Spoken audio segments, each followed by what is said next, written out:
They said it wouldn't run through an Atlas switch in reverse. What? One switch. Derail. Derail right now. Oh. Two switch. Derail. Derail. Oh. Can't be. Can't be. Now this is just getting crazy. What? Hell, I'm giving it an ultimate test throughout the whole layout.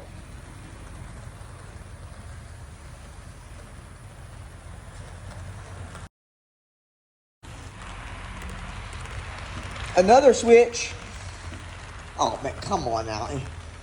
In reverse, man. In reverse. What?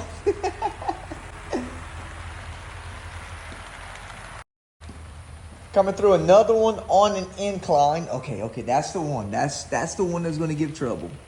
In reverse at least. Okay, I'm still waiting on it. Okay. What's going on here? What's going on?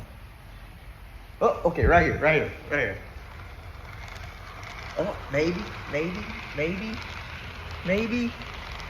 Oh, all right, okay, hold on. This one here. No! Come on now. She'll be going around the mountain in reverse. She'll be going around the mountain in reverse. She'll be going around the mountain. She'll be going around the mountain. She'll be going around the mountain in reverse. Okay, we may have trouble right here. Let's see. That Y shouldn't even be there. Should be a curved switch. Atlas, come on. Not through it yet. Reverse. And to finish the video out, we successfully ran full reverse through all my switches. Yeah. Now that's something to celebrate.